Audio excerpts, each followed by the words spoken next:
Hello, and welcome to Chapter 11 of Beast Fables, a role-playing game show that follows the lives of tiny beasts in a massive world. I'm Brian, and I'll be your narrator for today's game. I use he/him pronouns, and I'm the founder of DOAD, or Dungeons on a Dime. It's a publishing imprint creating entry-level tabletop role-playing content. I wrote the Adventures on a Dime system we're going to be playing today, and it is available natively on Roll20, who are our sponsors. I've also got something very exciting to announce. The Vice and Virtue Kickstarter is pretty much here. If you go straight to the Dungeons on a Dime YouTube page, you can actually see the trailer, the how to play, and the campaign overview videos for it. And I'll be showing those at the end of the stream.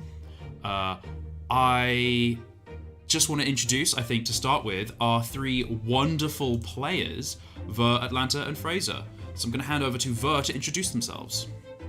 Hello, my name is Ver. I am an illustrator and comic artist. I use they/them pronouns, and today I am playing as Balthazar of Blueberry Pond, a toad knight who, I actually don't know what to say about him other than he's made some new friends and he's ready for adventure. Amazing. Well, speaking of adventure, we're going over to Atlanta, whose name also begins with an A. Hello, I am... my name is Adventure, except it's not. Adventure with different letters. Exactly, Adventure with different letters. My name is Atlanta, I use she, her pronouns. I'm an illustrator, and I am playing a Pipistrel the Bat, the moon messenger of Odok, who is small and sweet and definitely not a vagabond. Or a scoundrel. Or a scoundrel. Moving on. And moving on, we have Fraser, who is our third, final, but not least, player. Hello, I am Fraser. I go by he, him pronouns. I'm also an illustrator arty person, and I am returning as Lutzen Ten Whiskers, the craft paw engineer rat. He's great, he's wonderful, he's ditzy, and yeah, we're setting off on an adventure. First time as a group of 3, ready to see where we go next. I'm excited. Because be some really, really cool times. So today we are playing the Adventures on a Dime system. You can find all of that cool stuff on Roll20. We've got character sheets that you can roll, and occasionally it will even tell you what's going on. So for example here, you rolled a 3, or I rolled a 3 for Balthazar's character. It tells you what the rules are, it shows you in the little chat box. Everything's really cool. We love it. And speaking of loving it, Roll20 are our sponsors for the show. If you've not actually ever used Roll20 before, it's a virtual tabletop, a VTT, and it does all of the cool stuff I just showed you. It's just great. We love it. You can scroll, you can draw, you can do smiley faces, and I can even, if I'm really aggressive, force everyone to look at the smiley face I drew. I just found out I can do that today. It's a cool we talent. had been touted along this canvas earlier today very forcefully, but it was kind of fun. It was fun. I feel like I should do like a Roll20 tip every single intro. Like, oh, that was shift click to move down, and it'll be as I find out how to do it, and then for the rest of the session, I just very aggressively do that one tip. Yeah, I see someone's drawing. Well, since I could just force down, and that might make them draw down all the way over here. No! How dare you? I didn't know how to do this force view thing, and I'm gonna use it for my players now. Just really, really show them who has the power. Yes. In case Oh, I they love forget. Tyranny brought to you by Roll20. We love them. We will never forget them. They are awesome.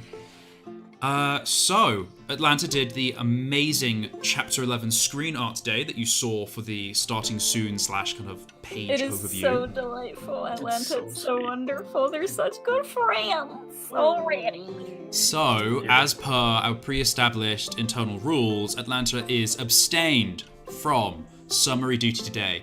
Ver or Fraser, who would like to summarize what happened last session? Hoi. Actually, no, Do I'm going to you say want a Fraser's going coin to flip? summarize. Okay. Fraser's going to Let's summarize work. because it was all about Fraser. Oh be honest. no! Oh no! God, hold on, let me get my notes. If I even took any. Good God. This is a lot of pressure. My little civ brain probably can't handle. So, we were at Odo, correct? No, No, Willamette. damn it. Willamette. Oh my God. I'll get there eventually, guys. So we're at Willamette after Lutzen accidentally set fire to the brush of the kind of meadow. After the episode before last, we kind of rescued a kind of small group of hares that had been trapped in their home with the wildfire. All the kind of like damage recovery from the fire was happening. People were kind of like looking after those who'd been injured or lost their homes. Well, we had also, as a group, went up to Lutzen's kind of office as part of the Craftpaw branch guild building, something? Question mark? Chapter house? Staying Chapter there. house, that's it. Yeah, so we've been there. We met back up with, oh my God, names. My partner, Grymble, thank you, in which Lutzen and Grymble had a kind of discussion about kind of going their own separate ways. Grymble wanting to stay in, oh my God, location names, where we Willamette. are. Willamette, I'll get it one day. Stay in Willamette and kind of help with setting up the infrastructure of the settlement. We kind of, as a group, then kind of set off out on our day, and were met by the mother of the baby hares that we saved. She gifted us some things, some apple cider, and other sweets and nice things. And yeah, have I missed anything? I've definitely missed a lot. And you were about to go into the field hospital to look for one Yes. blackbird by the name of Crier. Yes, Crier. Oh, wasn't he occulted? Because he's little. Yes. What did I of say? course. You said blackbird. Blackbird, sorry. Yes, it is a cultite, and technically they are black birds. Yes, they are. They have got little black faces. 100% totally fair. In my head, I was like, yes, of course, that's what it is. Yes, it is a cultite. It's a cultite. Because we needed to make sure that he was okay, because that was one of the things that we did in the fires. Balthazar picked up Crier and sort of didn't beat him to burn to a crisp in the scrubland. Even though Crier was a scoundrel who, with his friends or their friends, tried to dupe us, but we couldn't leave them to the fate of the fires. So Definitely not. Is that some vice and virtue I see there? Is that some prophecies? Are the cards spread in front of us? We're going to start with Vice and Virtue. It is a subsystem that I have written and is going to be on Kickstarter soon. And essentially, it is a way of determining what will happen next in the story, giving the players agency, while also keeping control with the narrator so they know what's going on, they can prepare and have some fun. So, you three have fortunes to decide upon here. You are walking through the wooden doorway of the field hospital. It's actually a warehouse building that has been converted for the purpose to deal with animals that have been burned or affected by the wildfire. Please discuss these three fortunes. They are a sensitive disposition, violence begets violence, and dashed dreams. Can I just say, I love this gentle music to violence begets violence. Really adds some gravitas to the occasion. Yeah, very appropriate. What are you guys leaning towards? What do you think? Gosh. Dash Dreams, kind of. I'm intrigued by that. It's vague.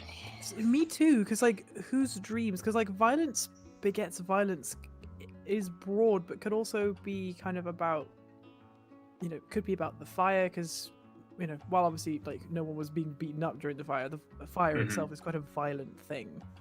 And, like, but, a sensitive disposition as we are entering a field hospital might also kind of be a little bit interesting, just because, like, we could go in and be like, what do you know to this boy? Well, I think that whether a sensitive disposition is taken or not here is up to us if it's about us. I don't think we're required to just go in and, like, where is she? After the poor bird. Oh gosh. Oh my gosh. I agree. Dash Dreams is very interesting as just I think that's where I'm leaning towards. Well, that would be my vote as well. Yeah, what we're going to go for? So we're going towards Dashed Dreams. Can't wait for all our hearts to be broken. Oh, I know. No. Okay. Yes. So you walk into this large warehouse, basically, and you can see that there's straw on the dirt floor that has been very recently kind of thrown down. There are many crates piled up against the walls. I'm going to do a little diagram to the right of the map, just to sort of give you an idea. So it's sort of like a large rectangular warehouse. You've come in through one of the doors, and you can see that there are, like, crates and barrels and things of varying sizes. Some sized for very fine preserves and salted maybe fish and other produce that has been caught and kept. Some of these are barrels fit for badgers and for hedgehogs and very big creatures, and others are for mice. And you can see that, like, you have a very neat, like, set of very tiny barrels that stack up in the space that would fit one large barrel. Oh man. Extremely charming. And there's all sorts of different shapes and sizes. It's an arched roof, single floor. There's just rafters above, and there are beds laid out, and they're little more than just planks of wood with some kind of, like, padding underneath. and there are some creatures that are sitting on some beds that are being tended to by some beasts of different varieties, but all wearing brown aprons with some manner of different tools, bottles, salves in them. There are just a number of creatures here, and you do spot a blackbird at the, for you, top right of the room, which I've done a little cross on. And there are maybe 20 or 30 beasts in this very large warehouse. So when you say blackbird, do you mean cultist? Ah, then? God, I mean cultist. Sorry. It's Also, like it's I got just- stuck in my head now. I just wanted to point out that you had a very good chance to shift click us to the map, pointing I did, out but I the was wonderful drawing. features of Roll20. That's fair. That's fair. I've shift clicked you like 3 times. I feel like I've overdone it now. Never. It's always like a surprise in the way of like if you weren't 100% paying attention. Yeah, there you go. And it's like someone like clapping their hands right in front of you to wake you up. It's like keeps It us worked. on our toes. Can We I ask- never know. Can I ask a dumb Roll20 question, by the way? Like, how do I do the little ping? You know how you can like ping? and Hold your click colour? with the arrow tool. So top left, select Ah. move, and then you hold. Oh, smart. Okay, sorry, that's all I wanted to do. Ping. Okay, sorry. Carrying on. Okay. Uh, So we do see them in the corner. I have a question that is more for me than Balthazar, but the beasts in the brown aprons, are they Stitchers? They could be. Oh, so I can't know if Balthazar doesn't know. Oh no. Mm-mm. Oh, I feel for the audience at home who have watched the interlude, they would know that these are stitches. So like the dramatic sense, we know that these are the beasts that attend to the animals here are stitches. But our party do not know that. Would Balthazar not know that from working? no, Balthazar doesn't know anything. So like from fighting in the Boer Wars, no? Oh, Um, maybe. Curiously, Maybe the we'll stitches get haven't made it that far Sorry. north. Yeah, because there was an infirmary in Brambledam that he was probably in a few times that our good friend Pip woke up in, but yeah, it was never Stitchers. It was just kind of Curiously, local they call caretakers. themselves nurses. Oh, okay. Yeah, it was Nurse. Oh, what's her name? Nurse, the beaver that really was done with Pip's antics. Oh my god, yeah, she was amazing. Oh my gosh, what was her name? She was Oh, so I forget sweet. her name by now. She was lovely though. She was like an angry. She was like angry. She was like a sort of aunt who was like, "I'm trying to Yeah. take care of you. Will you just kind of stop, please?" Yeah. This was before my time. Exactly. So I guess Balthazar and Pip would. Well, I don't know. Maybe Pip knows the Stitchers, but Balthazar would consider these people like, oh, they're nurses. Just like the ones in Brambledam. Yeah. All right. So do we get we see the cultite like for free? Like I don't have to roll a cunning for Balthazar. 'cause No, that no, would you'd have to never- roll a cunning. I mean, you Okay. look around the room and you see all sorts of animals, and I'm not going to list which animals are there because that will require me Yeah. to then. Please have that- do that in excruciating detail and tell me their names. Okay, so I mean, there's Boblin the Goblin, obviously. I love Goblin. Oh my god, my favorite Scottish animal, the Goblin. Yeah. No, I'm gonna say if you want to know, there's a dove on one bed. There are some dormice all sharing a bed. That's extreme. Oh. There is a puffin with one wing looking extremely burned. It's wrapped in like bandages. That's what you wrap things in. And it is wincing as some of them are being taken off and they're very like red and raw. The bandages, like they've got the tinged pink, and fresh ones are being reapplied. Yuck. There is a rat and an otter as well. Do I know Oh, the good rat? boy. There seem to be a fair few otters in Willowmoot, actually. So we've got a very interesting, varying sort of Yeah. scale of sizes of animal. I was Yeah, just but- thinking that. Yeah, I suppose I suppose Willowmoot in a way is kind of like it's kind of an in between for a lot of places because we're in between like lochs and then also woods and meadows And rivers. and so. rivers. Mhm. Yeah, actually, yeah, there's a lot. So I suppose there's a lots of different sort of animals that you could find from like all over. Yeah, that's really cool. Yeah, something for everyone here. Mm-hmm. Interesting. Well, I guess Balthazar will kind of point at the cultist, not like in a just point and yell way, but kind of like subtle kind of nudge and point towards like with his chin. I feel like I want to ask for a cunning roll. To see if he. Well, hey, I mean, he knows like etiquette. He's not socially inept. Sure, okay, that's He fine. That's knows fine. to not I feel like the humor of the yell. situation is that he has to like hold the energy back. But, yeah, you're able to like point out Okay. the cultist who was not a blackbird.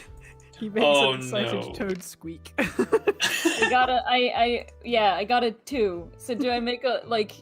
What happens? I think is that interestingly, your you default make dice? eye contact at the same time. Like you look over and you're like the cultist, and the cultist looks over and goes, "The toad." But you seem the cultist seems to flinch not when it sees you, but when it sees the rat.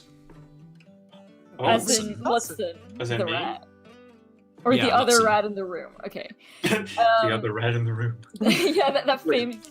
just It's to- like the elephant in the room. The rat. The rat in the room. Rat in the room. Just to clarify, Brian, with Lutzen's history, how well does he know the school tip? Not at all. Not at all. Okay. You Oh. body slammed him once during a forest fire. Okay. Yeah, that was. Oh okay, yeah. Well, I mean, yeah. Oh yeah. He doesn't know that I was the one who threw Lutzen. All right. Well, yeah. So we make eye contact, and I think Balthazar. Oh no. It's just like I don't know who he is. I don't remember. Balthazar's eyes like kind of brighten up because he's happy to see that he's alive and awake. Because last time we saw him or them, this bird was unconscious and was bleeding from the head from me throwing Lutzen at it. So I'm really glad that Balthazar didn't commit a murder, as is Balthazar. But he's mostly thinking like, oh, I'm glad that he's awake and fine and sees me. So Balthazar is gonna walk, like, kind of hope that everybody's trailing with him and walk around as to not, like, just, he's gonna take, like, a nice route as to not, like, just trample through all the patients. I like and the idea of it, like, he goes straight for him, going over beds and over, like, dying patients, like, Yeah, those several door mice, there's a little less of them now. like bowling pins. Oh no. Yeah. So you go around, Like grapes underneath his feet. Just- Oh my God. and Very as you are going up, there is a heavy vibrating footsteps as the shadow of a badger looms over you and intercepts you going towards the cultist. The badger is wearing one of the brown aprons, a white overshirt, not over the apron, but like a white shirt, and then the apron on top. They have all manner of tools and things. And in their hands, they have a clipboard. And there is an ink pot hanging from their neck, which they're dipping their foreclaw on their right hand into. And they go over, and they say to you, can I help you? Hello, my name is Balthazar of Blueberry Pond. Are you here for treatment, or... I'm visiting that cultist over there, Crier. I helped bring him out from the fields or them from the fields, and we were hoping to speak with them, as their friends seem to leave them behind, and we wanted to check in. And the badger looks down at their clipboard and says, yes. That's all right with me. Would you be fine with taking them? Oh, we need the space for the beds. If they can, do you want me to carry them? I don't have a bed, but I could carry the bird, yes. Lutzen starts raking through his bag of fixings. Well, Do I have some wheels? I Like, would say little make... Yeah, I'd let you have some wheels. Yeah. Okay. I'd let you Oh, have some how are wheels. Do you say how are the beds like structured? Do they have like bed It's a legs? plank of Or wood. are they... Oh. but I Okay. can. Well, we'll see how And Crier then feels. If Crier can leave, I'm sure that they will be fine on their way out on their own. And the badger gives you a curious look and says, no, this isn't Crier. We don't have a Crier here. That's Mikhail.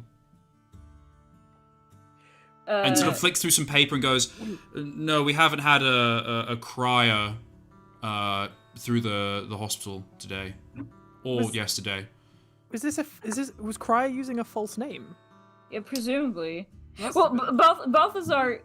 I love it. Does Pipistrel say that out loud?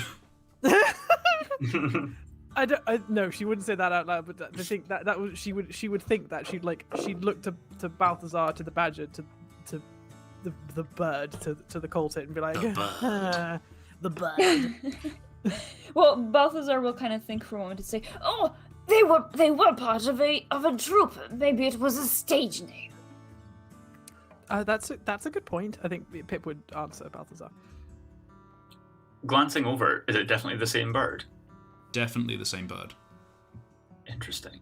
Mm. Well, if it's not the bird that we rescued, then I'm sure they will send us on our way. But if they by any chance are, we would like to speak with them. Yes, by all means. And the badger kind of starts to walk away, going and checking on other patients. It seems to be recording more than tending. And the other nurses in the general area, or the brown aproned animals, seem to go over to the badger and check in and then go back, and occasionally go to a set of bags in one corner of the room and get something and then go over. That's really interesting. I guess we should probably go and talk to Mikhail? Mikhail, yeah. Yeah. And see what is their deal. Yeah. Balthazar will go in that direction. Because he wouldn't look after the badger, he wouldn't notice that the badger's just administrative. And just go straight for the Boyd. So you go to the Boyd. Follow. And Crier, or Mikhail, just looks at you. Seems to be, I was going to say lying back, but birds don't lie back. Well, Right. I have They seen sort of some like parrots. extremely cute videos of parrots that lie on their back and play with things with their hind legs. So I think they are capable of it. I like- They then are capable, again, but like for cultists are sleeping, very I mean, for round. relaxation.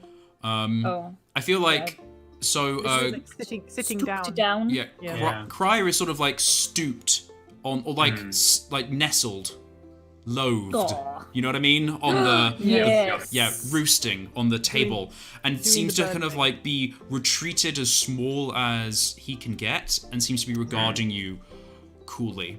He hasn't said anything. You've kind of walked up, and I'm going to assume that Pipistrel and Lutzen are there if behind you. Yes. Yeah.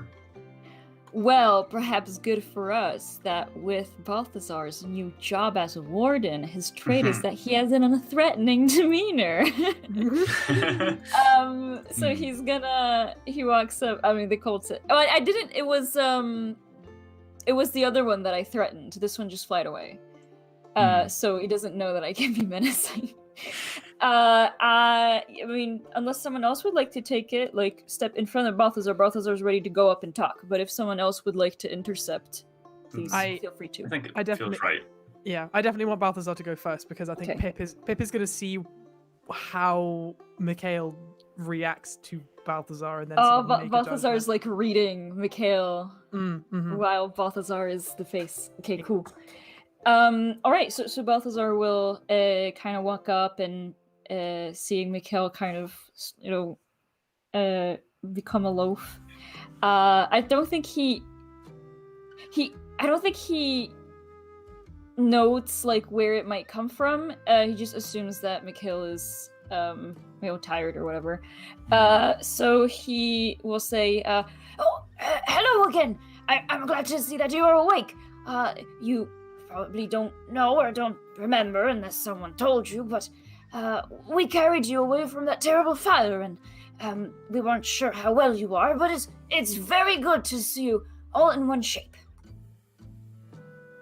make a willpower roll for me, and I'm going to let you have advantage because you're being so friendly and you've got your unthreatening demeanor. This is to see how quickly you empathize and make that connection with Cryer. I still have a lowered dice for my willpower because I restored my vigor because I feel like the rest was more about physically getting better than bouncing back. So I'll give it a go. That is 2 9s. 2 9s. Both of them on my end look like they were going to roll onto 1s. Well, I'm glad that didn't happen. So 9, success. You do as well as you can. The narrator describes how successful you are. So Cryer seems to remain loathed. I can't think of the word to describe how a bird sits. Good. But yeah, it just sort of remains small and on the table. And you notice that Cryer, as you're coming over, had shifted to the other side of the table away from you. But hasn't fluffed its feathers up, hasn't moved, just seems to be kind of closely looking at you. The equivalent of like an arms folded kind of expression. Yeah, kind of defensive. Yeah. And Gotcha. then just very quietly chirps out, "Thanks." Oh. Well, of course, despite our differences in goals, it would be unspeakable to just leave someone behind in face of such terrible danger. And he kind of, I think, like, bangs his armor and says, "Knight's honor." And he gives you a slightly quizzical look. Oh. Knight's honor, you say? Yeah. He nods. I didn't know there were knights in the north. He kind of inclines his head and says, "Of course, the Toad Knights of Blueberry Pond, among many, the fine toad logs with their brave knights can be found all around." Who's the Toad King? Or your regent? I don't know. He seems to have gotten his head kind of releases from his body and he suddenly looks more curious. Balthazar says, "We don't have a regent. We have what are they called? Just the Toad Log, right? Toad Is Lodge. the council. Yeah, Toad Lodge? Lodge. Because you live in logs Lodge. and you have a lodge. Yeah, okay, yeah. Sorry. So he says, "Well, we don't have a monarch. We have the Toad Lodge, which is a council of most knowledgeable and noble toads that preside over all toad matters." So Cryer gives you a sort of look and says, "I think I can walk. I'd rather walk with you in between me and that one." And he kind of gestures his beak at Lutzen. And he says, I'm gonna twitch his head. and he says, I feel we should take a walk. Well, if you're feeling up for it, the fine badger we met did mention that it would be good if some more place would be freed up. So, by all means, let's go. And he's gonna I don't know how you help a bird off a table, but he's gonna try his best. You put your hand out to sort of help the bird, and he just sort of hops off over your hand. And you notice as he hops off that both of his wings are bound with cords to his body. Oh. Bound with cords. And splints. Oh, okay. Oh, okay. Yeah. Just this bird ain't leaving this hospital. And he starts to walk beside you. Where would you guys like to walk? Maybe to this. Oh, sorry. No, sorry. I was just gonna say, is there a because Willowmoot is sort of kind of still half burnt down from like the last fire, but is it like a sort of nice sort of outdoor patch where animals might go and like sit on a sunny day? Well, it's a big tree with buildings around it, and then there's just fields. They don't necessarily have a garden or something like that because the world is their garden. Yeah, I suppose that's true. I mean, like, is there like a spot next to the field where things haven't been burnt down, where we could sort of sit quietly, slightly away from other people? There is a burnt down part of Willamoot on its southern side that is now just starting to sprout new grass. That could be good, just because I feel I get the impression, and this might be wrong, but I get the impression that this bird is like, it's like knows something, and I don't think he feels suspicious, but like he clearly kind of doesn't want to draw attention to himself, so maybe he'd feel more comfortable talking like further away from other people, I guess. Yeah, out of earshot. Yeah, exactly. As a thought.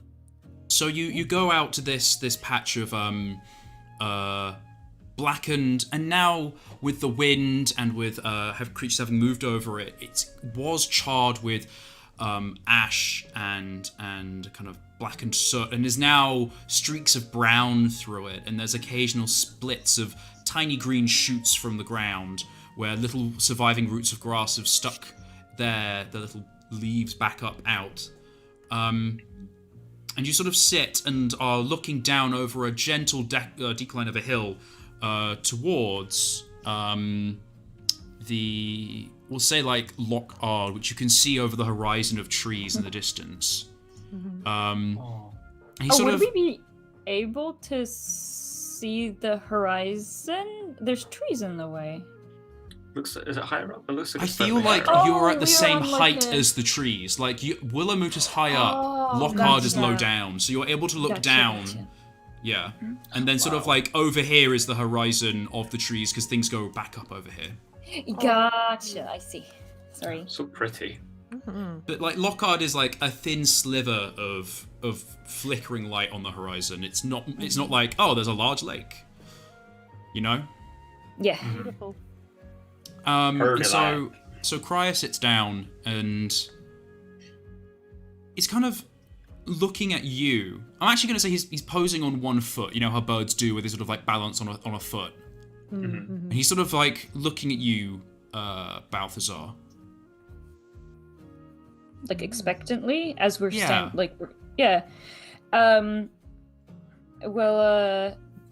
Balthazar for a moment just looks back, and then kind of like, remembers something that Mikhail said, and kind of looks over at Lutzen and then at Mikhail and says, "Is there any bad blood with Lutzen here? You mentioned you don't want to be near him, but I think I can by now vouch for his character. I have known him a whole half a day, and I think he's a fine rat." So the cultist looks up at the rat, which stands over, or would stand over him, if that makes sense, because Lutzen is taller, and says, well, this fine character of a rat did come out of nowhere, and that's the last thing I remember. I would rather avoid that a second time. I do apologise. It's not really something that I'm used to happening either. Well, Balthazar looks from the bird to the rat to Lutzen. I don't know why just the species. And I think his obliviousness kicks in. I don't even have to roll for this, and he'll just say, "Oh no! I threw Lutzen, I think, at you. I didn't quite see from a distance, but I just saw that someone is trying to attack my dear friend Pipistrel, and the instinct kicked in, and Lutzen was the only thing I had to throw." And the little beak of Cryer just opens and then closes. Oh my god, I love that. And then says, the Pikachu meme? Yeah. Exactly that. And then just sort of says, right, well, sincere apologies. I can't really say it won't happen again, but... Well, I hope it doesn't happen again. And, This is all rather a change of pace. What do you want to know? I assume that you have dealt with Chipper as well. Well, not I think quite. Pip would chime in and say, she's sort of coming from behind Balthazar and behind Lutzen. She's like, actually, no. Chipper and the rest of your crew, I suppose, they disappeared. We didn't see what happened to them. They left me behind, did they? That's as to be expected from people like them. Are they meant to be? Sorry, Are they meant to be good friends of yours? I'd hardly say good, not Lutzen is friends. asking. Oh. Curious. Well, if that's the case, why did you travel with them? I wouldn't want to travel with people who are neither good nor friends. Is everything all right? Well, no. I was hungry, and they needed a spare hand. I don't want to go all Audrey tale and sadness and woe is me. Clearly, I've helped do something horrible. I didn't ever think it was going to go like this. You see, what was your name again? Sir Balthazar? Yes, but Balthazar is fine, or even Pip gave me a nickname, Balthy. You could use it too if you like. Well, if I have permission. I was a knight as well. Sir Sobs, from far to the south. Though I don't think a knight quite as you are. I've never known a knight to not have a regent. I came north, flew north. It's extremely exhausting being, as you understand, so small and having to travel so far to escape hunger. And I get here and I find that you two are in a drought and there's a war and everything's awful. I honestly thought that the Bristly Woods would be a better place for me. And, well, it hasn't worked out so far, has it? He seems to be looking with his little beady black eyes over the kind of the hill and seems to kind of rest his eyes to the south past Lockard. Balthazar will say, well, the Boer Wars have only ended mere weeks ago. People are still trying to piece themselves together, but look, and he's going to point over at this ashen field with those little sprouts on them and say, but much like the world is slowly bringing itself back to what it used to be, so are the beasts here. Perhaps give it some more time. Well, we don't have much time. I mean, you can't eat grass shoots. There's not enough food in this forest for everyone. Well, what were they called? The seed bank. They seemed quite willing to help people out in this time of need. They helped us get breakfast this morning. And he kind of tilts his head and says, yes, they gave me some oats as well. But that's a breakfast, is it not? That's not a winter's worth of meals. See, that was what I was going to get. That's why I was working with Chipper, or Nuts, as she calls herself. And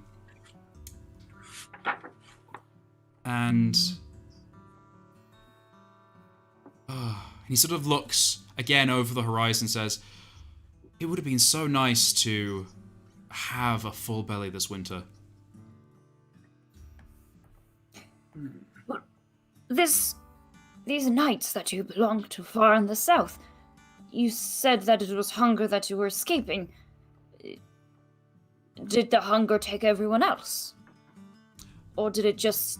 No, it just made them into the worst that beasts can be. When Queen Aquitaine died, things fell apart. The court got messy. you say that you've got this council of wise and knowledgeable toads. Well, the Queen's Court has a similar, or at least I thought would, a similar sort of disposition, a function. They just sort of became very petty. And so I left. And I've struggled to find food week to week since. You know, it's very difficult to scrounge for seeds and nuts and anything else and still move north. It takes a lot of energy and body mass to fly every day. And when I get here, I find that everything's already been stored away or scrounged up or eaten by these boars. Wait, so you're from the south, but the boars never passed you? Because they came from the south here to the Bristly Woods. Well, they may have come from the south, but I'm from far to the south. I think you're I wouldn't quite, I think you call them Fairwinders. I wouldn't quite say that I'm a Fairwinder. I have not come from that more temperate land over the ocean, but I am from the south. Balthazar nods, but he doesn't know what a Fairwinder is. It took me 2 months to fly up here. And I used everything I had. I thought new start, far away, new faces. Well, it seems the faces that you met made for some poor friends and some poor choices. Poor choices in poor times. So, what are you gonna do?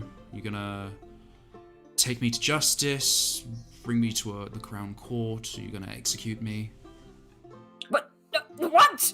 Oh my god! No! What happens in the south? I think like Pip would like chime in here. Is like, you know, by the moon, execute. What are you talking about? I started a forest fire, or at least aided and abetted one who did. Oh, Lutzen's ears sink. So clearly, I mean. But it wasn't your fault. Well, actually, I don't really know, but it was that shipper who stole that. I'm sorry, Lutzen. That damned machine, that car, the Golok, sorry, to the rig. No, and you, as you said, you seem to be a victim of circumstance, and we all have to fight to survive. And sometimes the choices we have to make aren't the best ones, or aren't the ones that we will be proud of. But at the end of the day, nobody wants to perish to the indifference of the world. We have to do what we have to do, but it seems that you are a noble person at heart, regardless of what you have done. But nothing that you did would warrant execution or calling tanners on you. It's a mistake. Everybody makes mistakes. I don't know what it's like in the south, but we that doesn't happen up here. Not as readily as you speak it. You know, yes, there are punishments are dished out when necessary, but never to that extreme. I mean, the worst I've heard from Odok is, you know, certain beasts being made strays, but that doesn't happen very often. He sort of is looking a little dejectedly at the ground. He seems not confused, just without purpose. He kind of looks up and says, all of these words are very foreign. Strays and tanners. God, well, if you won't... Can I give him a hug? Do it. Roll for hug. Roll for hug, please. Like, I think Pip is like, because, you know, she's, I wouldn't necessarily say naive, but she's lived her whole life, like, in the Bristly Woods around Odok. Because, like, so, like, hearing this bird talk so dejectedly about, like, his own life, she's like, what the heck is it like in the south? And she feels very compassionately sad towards him. Okay, make a willpower check. It feels like you're trying to reach out emotionally. Yeah. Try to sort of break that barrier a little bit. No! Oh no. What a time to roll a hijinks. Come on. Snap! You He's like dead. trip and slap. Punch him Yeah, in you the snap face. his neck. Oh my god. I'm gonna I go say to- that you approach and he instinctively flinches away from you. Oh no! Oh no, that's so much worse. The people at home, if you roll a 1, that's a hijinks, so something goes terribly wrong, the narrative describe how things go awry and hijinks may follow. In this case, I'm going to say the hijinks is you move forward and he doesn't dart back, but he sort of flinches, and there's this wall there that even if you hugged him, suddenly it would be awkward. Oh, okay. He doesn't move away from you, I'm going to say, because he seems to be expecting some kind of like judgment, punishment, something, and he's accepted it. But yeah, like you go to hug and you get this feeling immediately that like it would be the wrong thing to do. Oh, well, having sort of seen like the flinch and the reaction, I think she would stop and she'd like, you know, with her very sort of long bat arm, she'd like put her hands up and then sort of like and clasp them and then clasp them together and then not move any closer. Like I'm not gonna like it kind of this like it kind of try to communicate like I'm sorry I scared you, I won't touch you, I'm like, and it's like not move. I think with that kind of, I think Lutzen would kind of not reach out in the same way, but just kind of try and talk to Mikhail directly and just kind of say, if it eases your mind any, the beetle wasn't. It's not your fault about the fire. The beetle wasn't anything to do with you. As Balthazar said, the damned machine is unpredictable.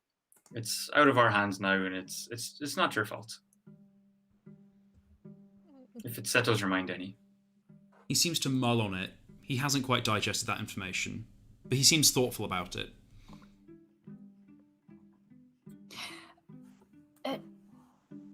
Can you remind me your name as a knight? You mentioned Sir Mikhail Sobs. Well, Sir Mikhail Sobs, as a knight, you fled from what your circle had become. But what values do you uphold? If you and he sort of chucks a little laugh. He says, it was justice and fairness, the rightness of land and law, and many other creeds that I don't really see anymore.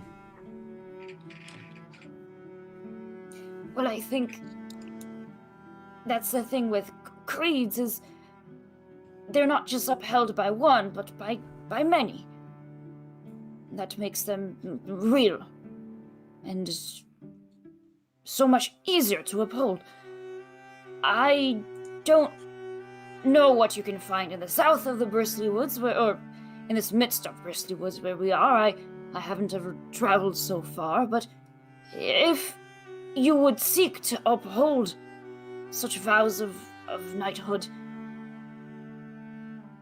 and are able to travel further north, perhaps, well, we never had a bird among the Knights of Blueberry Pond, but why not? It could be a good start, wouldn't you say?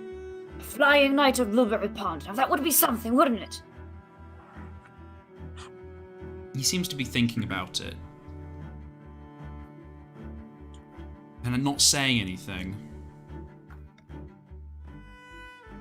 Well, I think like sort of seeing sort of catching Balthazar's drift. I think Pip would also sort of chime in as like, you know, if I don't know if you know, I'm not sure where you might want to go, but I know that there is there's a chapter house for the Guild of Messengers at Odok, and they always need more flying beasts to help with deliveries. If you wanted to try something new as well, if you didn't want to continue being a knight, she like sort of like acknowledging the sort of very kind offer that like Balthazar has made, but also kind of trying to gauge like how he might diversify feel. his options. Yeah, it's sort of like, you know, give him options, I suppose, so he doesn't feel so trapped, I guess. And he sort of, again, he considers both of them and says, and where is this Blueberry Pond? It is beyond Loch Katrine. To... Well, actually, let me show you. And he's gonna take out his map that he has of the area that we've been using. And he shift clicks on Loch Katrine. Yes. Just snapping Mikhail's, like, you know, he grabs his beak like, Yeah. Yeah, but he'll show him because it has Blueberry Pond on it and He everything says, else. Curious. Well, you said the machine's out of your hand, and you said you hadn't quite dealt with Chipper. What did you mean by that? Yes. Oh, sorry. Chipper no, does Fraser, Chipper go ahead. does seem to have made away with the beetle, unfortunately.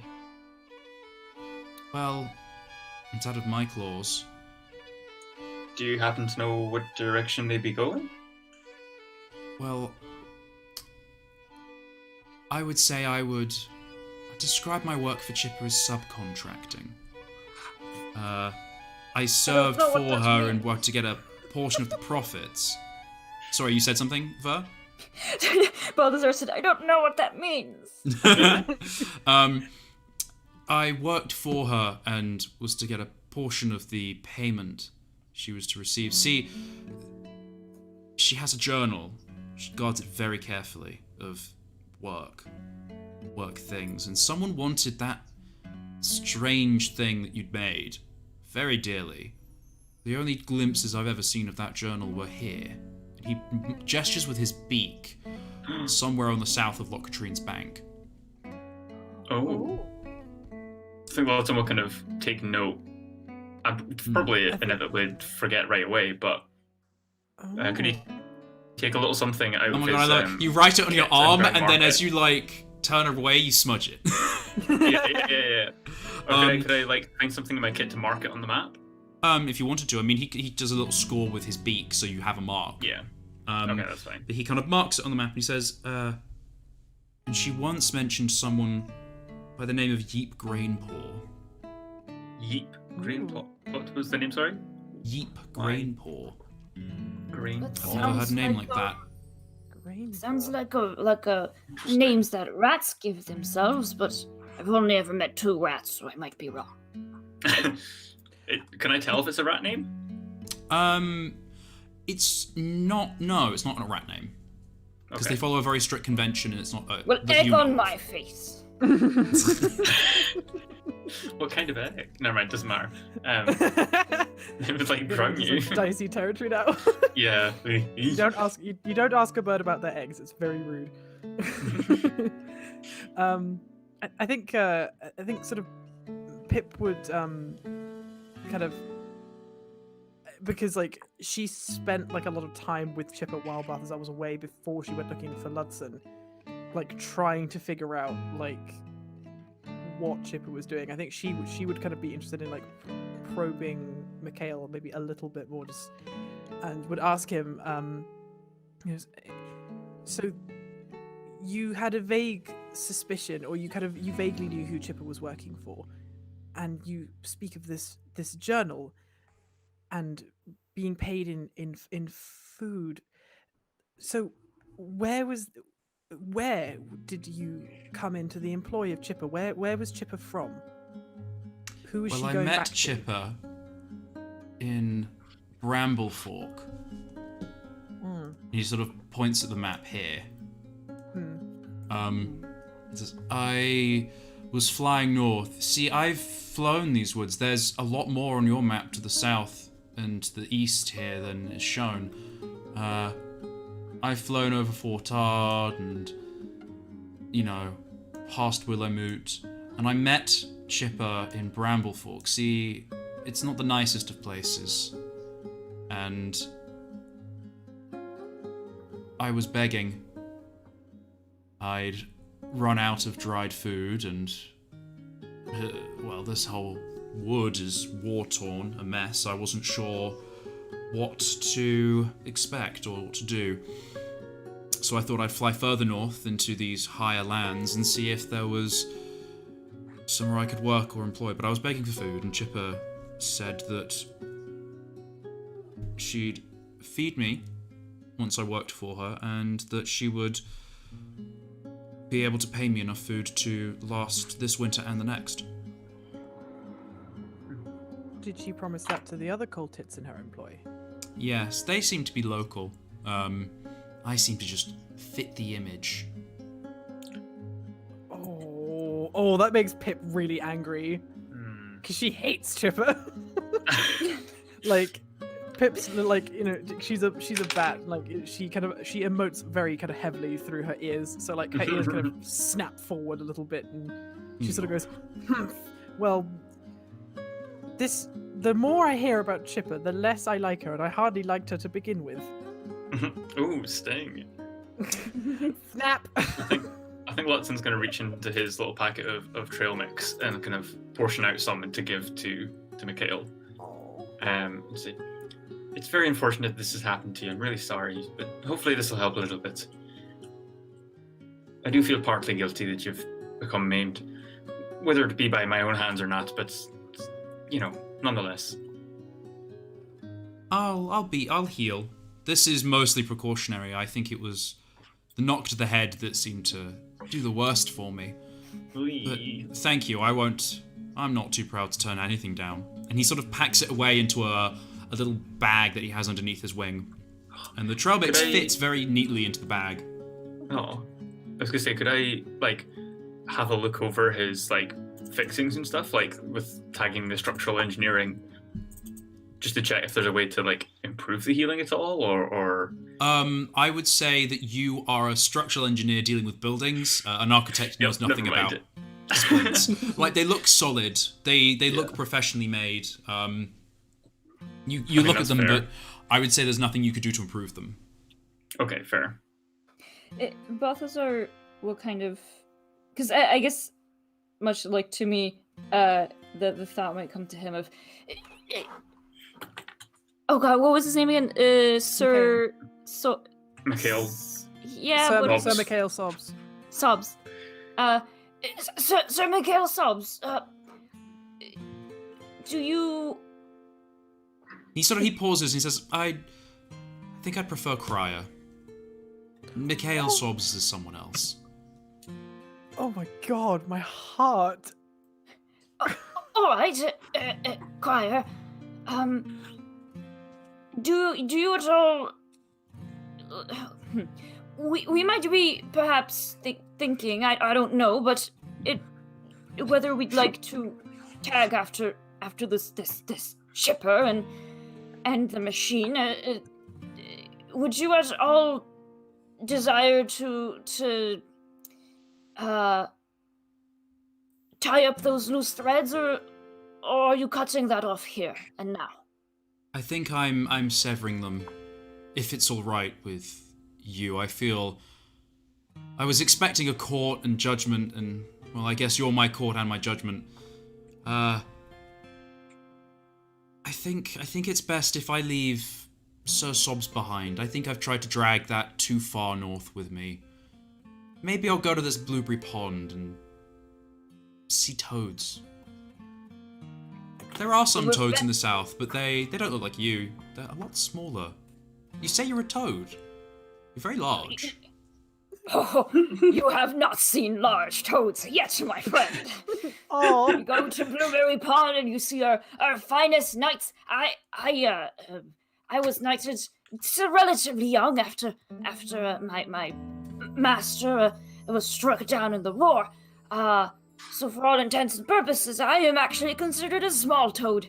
So yes, you will see some incredible toads yet, Crier. I promise you that. But if you do plan on taking advantage of this judgment, of a new chance or a new leaf to turn, maybe this can help you along the way as well. And he's gonna take out one of his bottles of cider that we got from the hair mum, and say, So, he is a cultit. "Oh, okay, but maybe we." The can sell bottle it is probably the size of his body. I was gonna say he Okay. could fit into the bottle. Oh, a new home, thanks! So Balthazar still takes it out, and then he has it in his hands and looks at Crier and looks at the bottle and kind of grimaces and says, "Well, maybe we can find a place to maybe those bank fellows would like to trade this for some grain, and because I was thinking that the lovely lady that gave this to us, she said it's worth quite a bit, quite a rarity around these parts. So, if so, I'm sure that someone would be able to give us some grain for it, and that should tide you on your journey further north.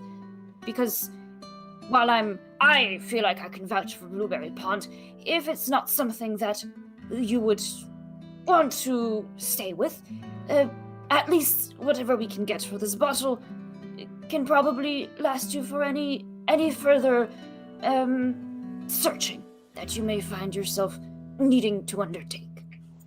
He sort of nods and goes, "I would appreciate that."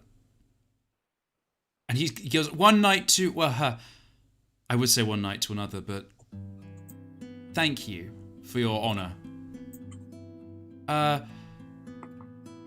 Should I simply wait near the hospital for you, or?" Yes, I think that will be fine if you would be so kind. We can perhaps try to seek out these seed bank. I forgot their full name. They have a cool name. I just totally forgot them. Can you remind me, Brian? Seed bank? No. I don't have. It is the seed bank. Okay, well, he'll just call it that. Sorry. Well, I'm sure we'll find some. I tried to open my Google Docs where I've got all this information. I just typed Dukes into Google. Dukes.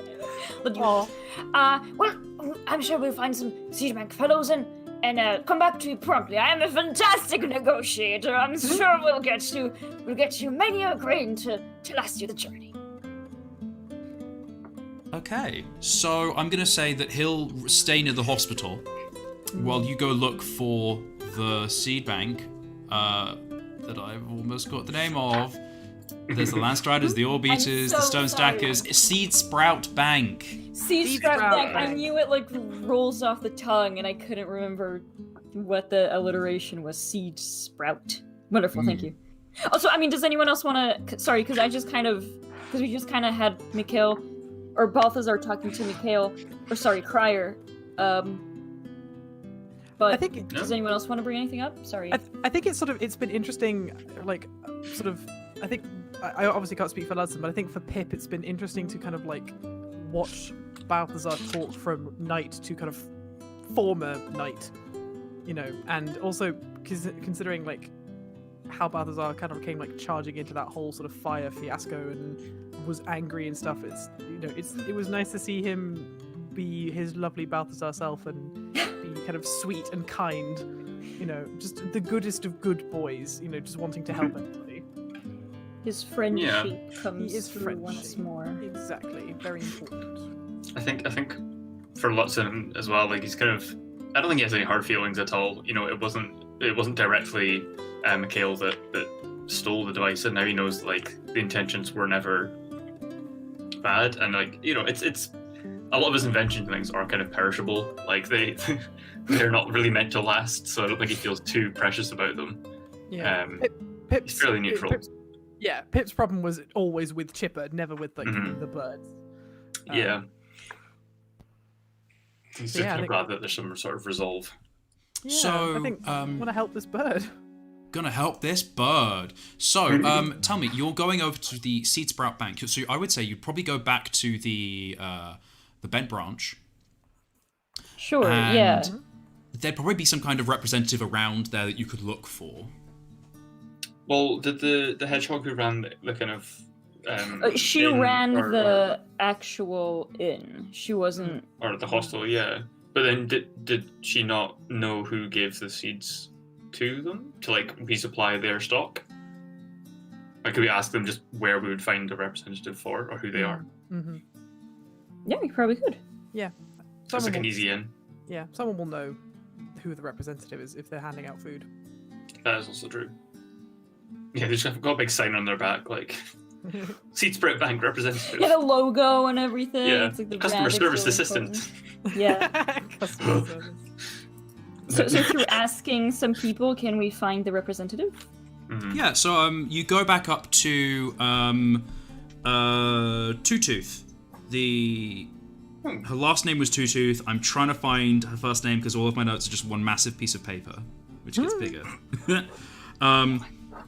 If you can remember her name, I'll give you a pat on the head. I have no idea. Gosh. I'll take I really want a pat on the head, but I have Swiss cheese for memory. Oh, you know what? I think I actually... Did I not draw her last session? I put her in our Discord somewhere. I'm actually gonna just check. Possibly? Perry! Her name's Perry! Perry Two Tooth, yes. Two-Tooth. Oh my god. Give me So- that pat on the head! Yep, Atlanta, one pat. Thank you. I'm gonna draw a little hand. I was gonna say we need like a pat chart. Like How many who's getting the pats per pats? game? Yeah.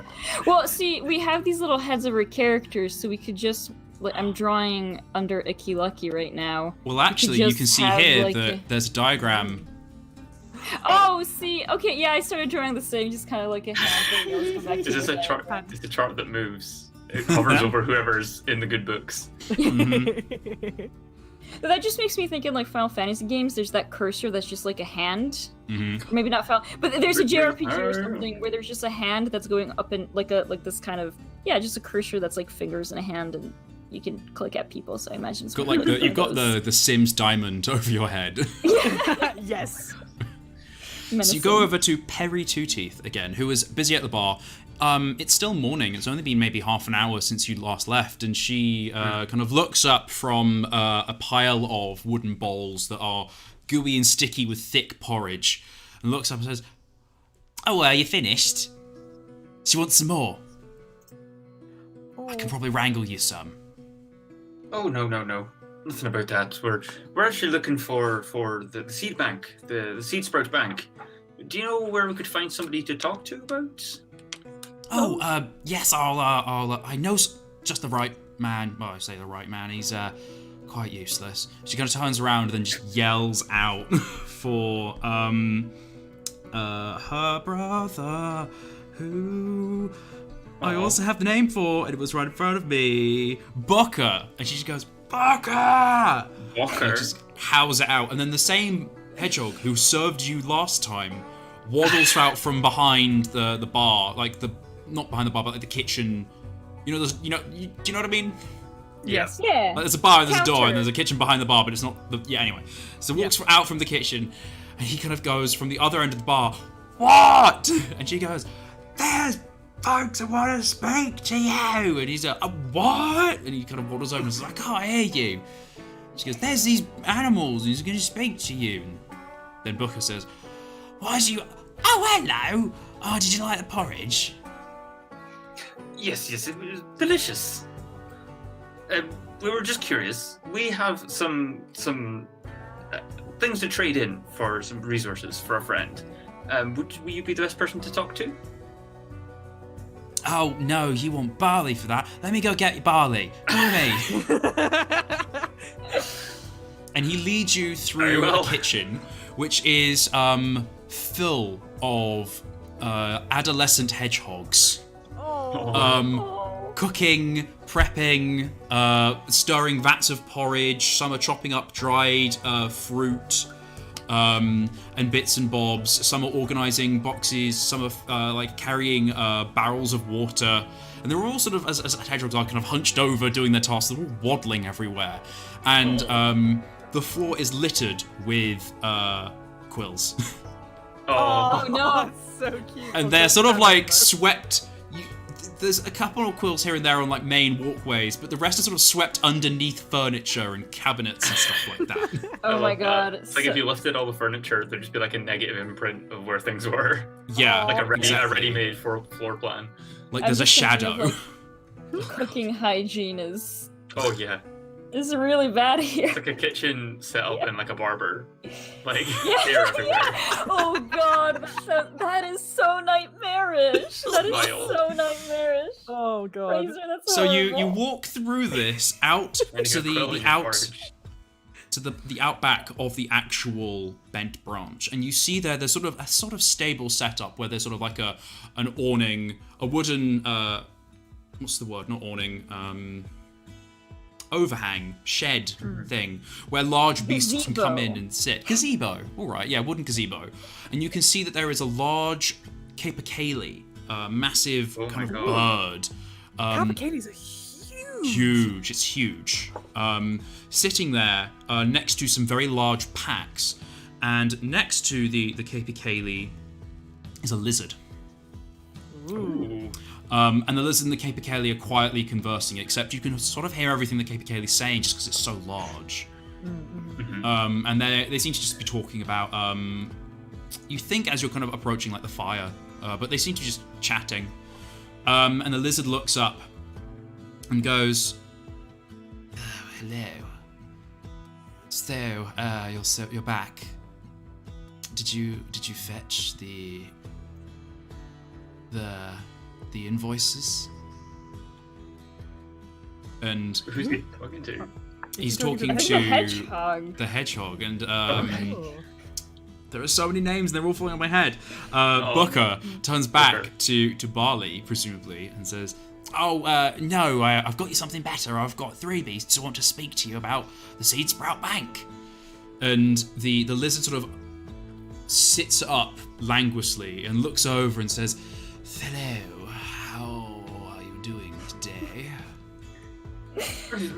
It's not too bad today, to be honest. But anyway, we're here to propose a deal. Maybe not a deal, but propose a trade. We have these very fine bottles of. Well, not many. I think actually depends on how much. Never mind. Keep talking, Lutzen. glance over at Pipistrel. Oh god, okay. I think Pip's sort of seeing both Lutzen and Balthazar like struggling. She kind of like walks in front of the pair of them, turns around, puts her hands up, and is like in a manner of like, just relax. I'll have a go. And she. Well, because I want to sell all of them, but I don't think I do. But then I think maybe it would be not kind to sell all of them. And so the lizard sort of slowly turns its head towards you, Pipistrel, as you approach. Pip, quickly before she goes over to the lizard, she like runs over to the Balthazar and like puts a hand on his mouth. It's like, shh, Balthazar, just relax, don't worry. I will handle this. I will handle this. All right.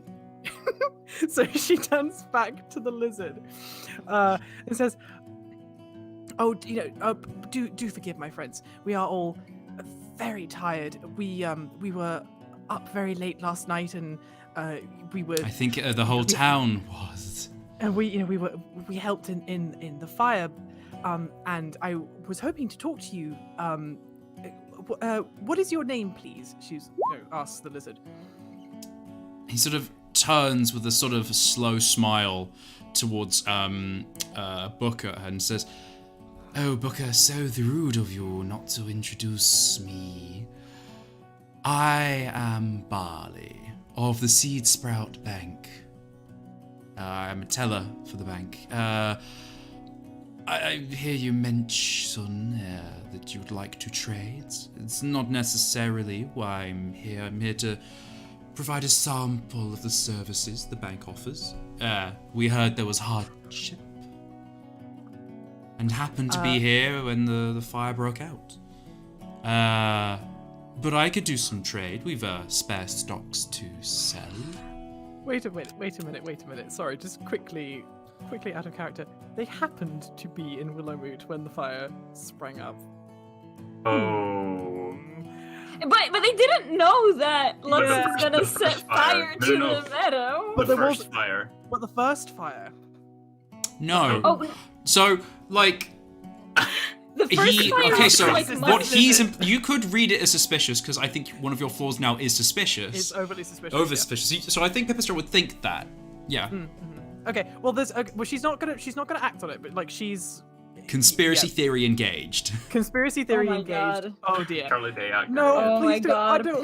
Pip. I don't want Pip to going- be. Pip's gonna be like, "Oh, the Earth is flat," and just Oh no! Please don't make the Pip, like- bristly woods are flat. Oh my God. It's a flat. So she's sort of gonna. She's I think at the moment, what she's going to try and do, she's going to try and get a read on this lizard. But what she's going to say is like, oh, well, that is most fortuitous for you, good Barley. We were just passing through Willowmoot, and obviously, of course, with the fires and everything, we wanted to help. And we were rewarded with these bottles of cider. And she kind of pulls one of them out as best as she can, because they're quite big. And we were looking to perhaps maybe train some of this beautiful pour pressed cider, perhaps for some of the barley that you some of the seed that you have with you, perchance. And she's sort of being as sort of polite and flattering as she thinks she can get away with. Okay. I'd say make a willpower check. Do you have anything you could tag? But you've got to be really specific with it. Okay. Could I tag for my new job as a meddler? Can I tag my shrewd gaze? Because as she's sort of saying all this, she's keeping a very sort of a keen eye on this lizard's body language, sort of like how his like eyes are moving, trying to sort of like she's saying all this stuff, but she's also like she's also like part of her brain is really thinking about like how best to flatter someone who works for a bank that is quite fortuitous, and like they that people know the bank all over the Bristly Woods, like so he's probably maybe not like a particularly high up representative, but there's a certain like stature and grandeur that comes from like you're working for could you make a willpower check for me at advantage? And I'm gonna say this isn't just a check, this is now a contested roll. I'll take a success. So you rolled a 4 and he rolled an 8. He seems very positive and pleasant. He says, may I? And kind of gestures out with one hand for the bottle. Pip would very hand it over. And so he has the bottle in hand and seems to kind of be looking at it, lifting it up to the light. He kind of gives you a little raised eyebrows when he puts his hand near the cork to uncork it. She sort of gestures in a manner of saying, please go ahead. And he kind of uncorks it with 2 claws and then sort of gives it a sniff. And kind of puts the cork back in. He doesn't seem very much impressed. And he says, well, we could trade for some oats. Would you be looking for rolled oats? Or would you be looking for sproutable, farmable seeds?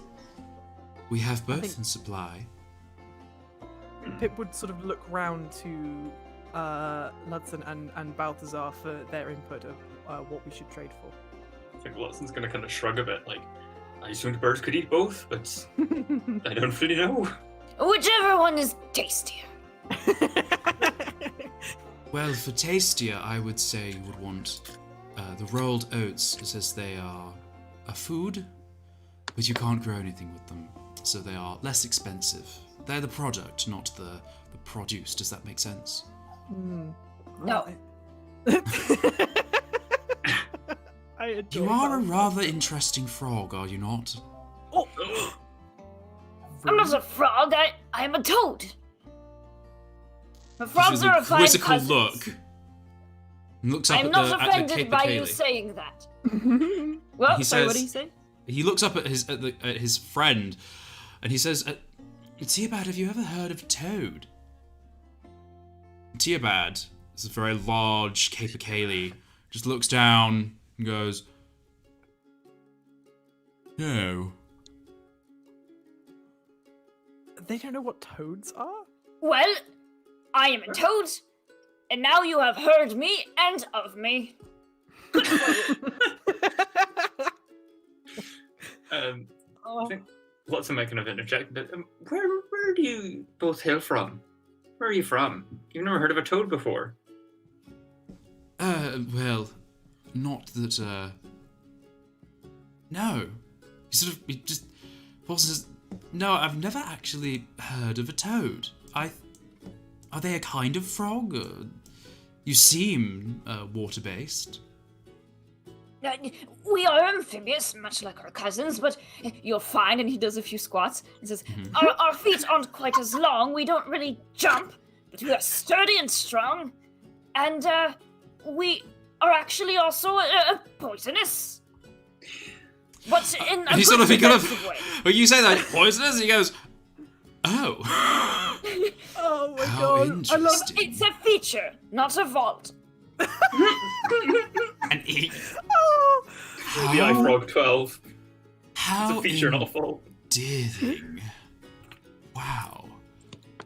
We must converse more about that. But the matter at hand, we have here some cider. To your bad, I shall get my scales. And he kind of stands up, and you realise for a lizard, he's quite tall. He towers over you, Lutzen, and he sort of saunters behind the Capercaillie towards the bags. And you notice the bags are very large sacks that look like they would saddle over the Capercaillie, and then sewn into the side of the bags are much smaller bags that seem to be solely for the use of this barley. And Barley opens one of the sacks and pulls out a metal contraption, a set of scales and weights. And he comes back over and puts some measures on both sides and considers the bottles and said, do you have any more of these you wish to trade? how many bottles of the cider do we have? We have 6 altogether, I believe. I have 1. And I think we have Balthazar has all. I have 1, 2, 3, 4, 5. And I have another. I mean, I think Balthazar would say, well, it depends on how much grain we could get for a crier. If these things are indeed worth as much as the lady who has gifted them to us said, then they could be quite useful on our journeys. I think Pip, Well, Pip would nod they in are agreement. a luxury, to be sure, but not quite as solidly worth as grain in these times, or, in the case, rolled oats. And he sort of does, he weighs a few more things and says, I will give you 2 paurfuls of grain, or rolled oats, for a bottle. And he turns around and gets out what he shows is a measure. It's a basically like a cup measure, which he shows as a paurful, and it's not that big. I mean, Would it be sort of like a Lutzen pour size? it would be a Lutzen pour size. Yeah, Okay. 'Cause it's not. maybe How 2 much pours, would like a double-fisted pour, if that makes sense. Like Lutzen Yeah, picking like up a with scoop both hands. pan. Yeah. How Okay. much would that is this, a lot of food? Is this like It's a day's food for the 3 of you. okay, so Okay. it's 6 days for Crier. I don't know why I wanted to say his name is Striker. So maybe 2 bottles? So Yeah, he that's- has like yeah. almost That's- 2 weeks of food? Yeah, that's Doesn't what I seem was like- thinking. Doesn't seem like the most amazing trade, but I guess it's like not exactly sought after as a. Well, we don't know. This guy could be, he could could be be conning us, but completely biased. Balthazar doesn't know. Balthazar is like, Mm. this seems fine. I think before we say yes, is there anything that I could notice being both inquisitive and possessing a very shrewd So I was gaze about that might... to bring that up. He seems very disinterested. He seemed like you've noticed that he seemed interested when Booker brought you over. Oh, 3 beasts want to speak to you, and then when you simply said, "Oh, we want to trade," he seemed to kind of go back to not really caring. Oh. And so he's Is like, "Oh, well, he- I'll give you this for this." Is he... I think... Yeah, could we offer to do anything? Like Yeah, like... work? Is he, like... I suppose... I don't know... I mean, I don't know how much I can sort of... can glean from that, but, like, would it be sort of pertinent to maybe ask him sort of, like, about himself? Does he seem maybe a slight bit conceited? or like is he just kind of? You do have your question, remember? I do have my question actually. I do have my question. You do have your question. Yeah. Okay. So I suppose if I could use my neutral question, please, dear GM. So what would this lizard be after? Like, why would he be excited to see us and then be sad that we're here to trade, like to actually do business with him? Sad is the wrong word. Disinterested. Oh, disinterested. Sorry. Why would he be disinterested if he works for the bank? Why would he not want us to do business with him? So, and this is a vice and virtue boon. So you're asking an out-of-character question to inform the decision you're going to make in character. He seems to be here to garner favor with the city of Willowmoot for the bank. And Booker talks you up as if you were very important. Like, I've got 3 big beasts to see you here. And then you say, we want to trade. And ultimately, he's here to give away food for free and then go home. It's not really why he's here. It's just like, you want to trade? Sure, whatever. You're not really offering him anything of interest that is of relevance to him. Oh my god, he's here to advertise. Yeah, he's not actually. He's here the to... marketing guy. This is a PR stunt. He's a lizard person. Reptilian. He's cold-blooded. What's his surname? Barley Bezos? Sick. That's bad. He's giving out I food for take free. out my hammer. Uh-oh. Oh god, here we go. Beast Fables goes anti-capitalism. Hell yeah, of course Beast Fables is anti-capitalism. Eat the rich. No, sorry. Gosh, I'm kind of not sure exactly how to proceed with this information because this is like, I feel like Pip would be slightly disheartened to sort of feel like this lizard is not here to like, doesn't really seem to be interested in actually being here. It's kind of here for like it looks good if we're here kind of I'm going to say that in character, Pipistrel has been... Pipistrel grew up in Odoak. You've met people who aren't giving you the time of day. Yeah. You're not oblivious, say, as maybe our toad friend is. How dare you imply that? You can feel the disinterest in the... you can have 2 handfuls of oats. Okay, well, in that case, then I think sensing the disinterest. How do I make this more interesting for him? Are we allowed to like comment as like to discuss this as a group, or is this just kind of like a? This is just between myself and Atlanta because it's out of character. So you can discuss out of character if you wanted to. But you can't ask any more questions. Yeah. I feel like it's kind of like they want some sort of in with the, but I don't know what we would have to kind of to wrangle that.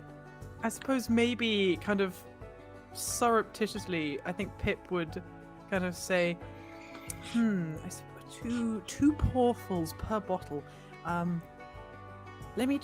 just quickly consult with my friends and see what they think. And she sort of will go over to Lutzen and to Balfi and say like, well, it doesn't feel like very much, but I suppose maybe if we traded 2 bottles, it would make the light a little bit like lighter to get to Odoak. I'm not sure. She kind of said she's saying this kind of slightly like not like loud, but just a little bit louder than she probably would be if she was actually like be overheard. Balthazar doesn't know that's what she's doing. And he says, I can carry all of these bottles without any issue. I'm very strong. Pip's ears kind of like twitch a little bit. She's like, "Oh, Balthazar, but we're all still healing from the fire. We still have a long way to go to get to Odoak." And she kind of like, she's like turned away from the lizard right now. She's turned away from Balthazar. She's like, so she kind of winks at Balthazar and hopes that he doesn't know. He doesn't get it.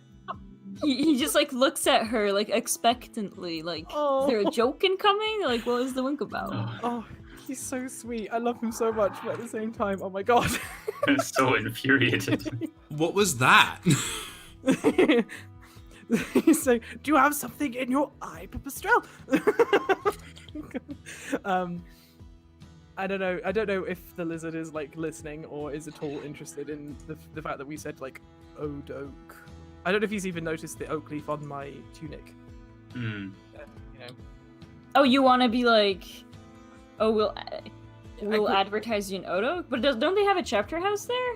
I think Mhm. they want to get in with Willow specifically. Yeah, They're but looking for new investments. but I suppose maybe if we I suppose we could sort of angle it like if they kind of do us a favor and they give us like a decent deal for the grain, you know, Mhm. we could then go around to all the other beasts in Willow and be like, the seed bank, such generous beasts. But they you know. already are doing that with the relief.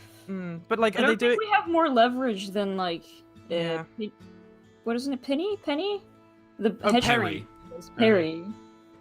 I suppose that's true. I don't know. I'm just not sure if it's like kind of worth not splitting hairs over. If it's like Yeah, do we super have worth enough pursuing? understanding?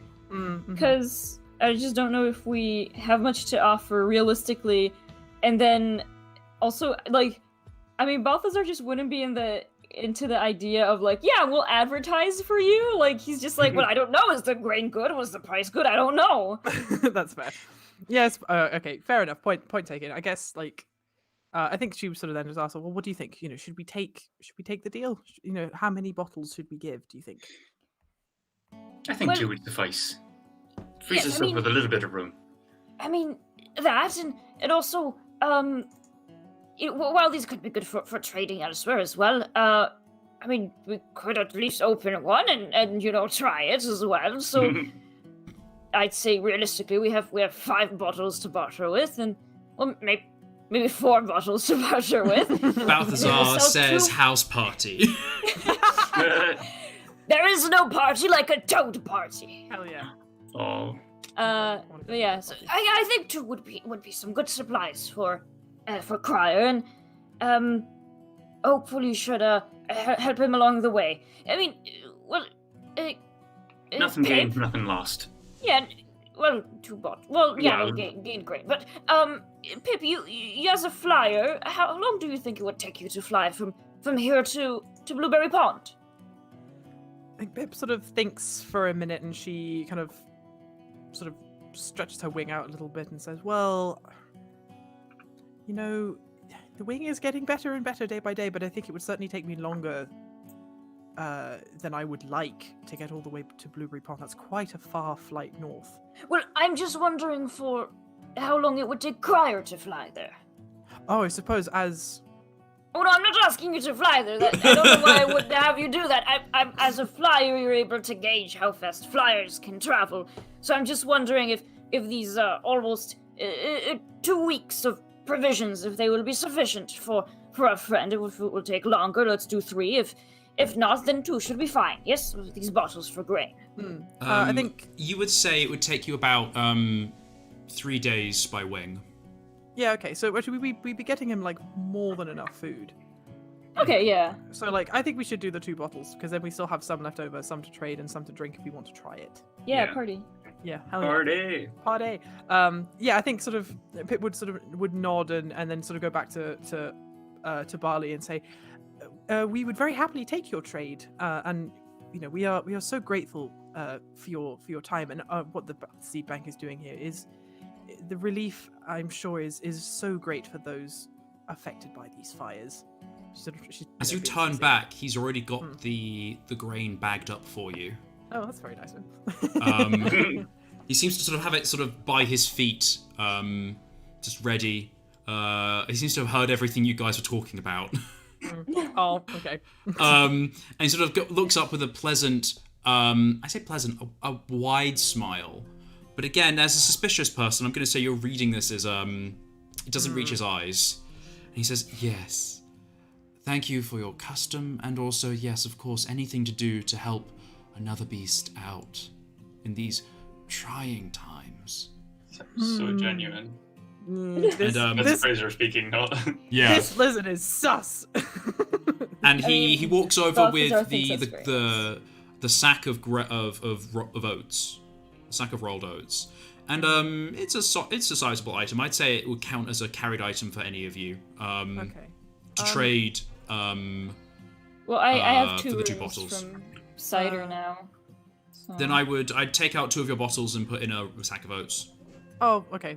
Thank Sack you. of oats. I need to get that O with the 2 things above it. Oats, Oh. brother, give me the oats. Uh-oh, that's called the boars. Also, all of the boars are now Russian. Oh god. Brother. I require some oats, brother. Brother, pass me the oats.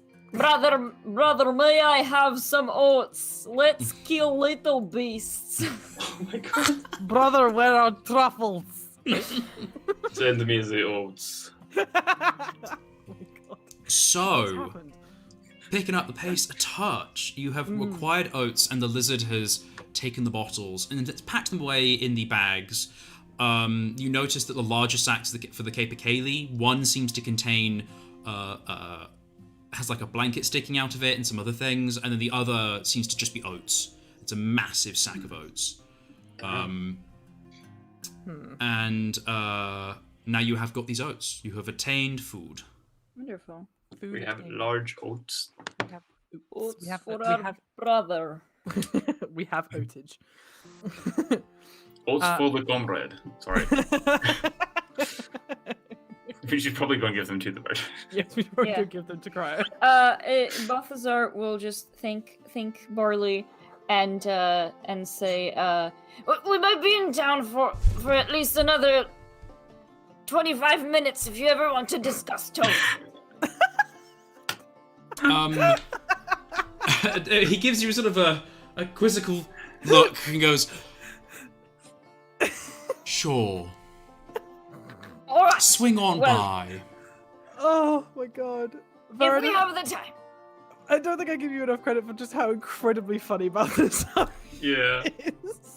This is And great. the lizard looks back and says, as you can see, my schedule is extremely full. Yes, you do look very busy. Is he being sarcastic right now? Can Oh, you of tell? course. Okay. He gestures at the open field around him. As he's like open field counting every individual oat. Like Oh 1, god. 2, I think 3. I think Pip would kind of narrow her eyes, but like smile and sort of laugh like he's making a joke, so she's laughing at his joke. Hmm. That's so snide. I love it. Balthazar blinks with one eye and then the other. Oh my god. And he says goodbye to the So Capricaillie. Capercaillie.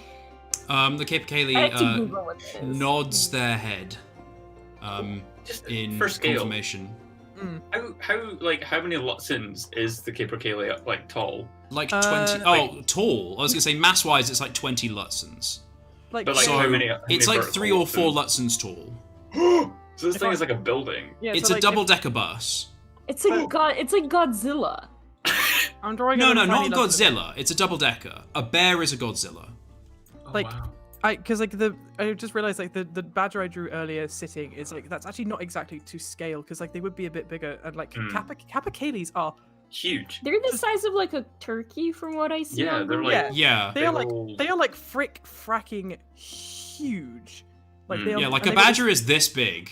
Yeah, and like capercaillie, I can't even do like I haven't even got enough space to do it big enough. But like, they have these massive tails. Well, I feel the Oh, head yeah. would be where Greer's head is, where someone drew Greer. But I don't know Yeah, who I drew thought it. it had Thank to you be for up drawing here. Greer. that was me. I was thinking about Greer and I miss her. So I miss her too. Oh. She would have shivved this lizard so oh, fast. she would have done. I think as they're walking away, as they're all kind of walking back to Chipper, sort of quietly to Lutzen and to Balthy, Pip will be like, I didn't like that lizard. Oh, I don't understand. He gave us some grain and bid us farewell and he said he's busy. He wasn't busy at all. Just I was thinking about that. Oh, what a jokester. Oh, he has a wonderful sense of humor too, apparently. I think Pip is sort of like looking at Balthazar and is like, I can't ruin him. So she just like, she doesn't really know what to do with what he just said. She just like gently pats him on the head and keeps walking. Like, you pat the toad on the head, and your hand comes away like slightly slimy, sticky because it's very warm and sunny. Oh God! Oh bless. I don't think amphibians perspirate, cause they don't sweat. No, but you have like a natural wet slime that like toads would have, and then Aren't toads like kind of? I don't know. I need to look up how slimy are toads. How toad work? How do toad work? Toad skin is dry and somewhat warty.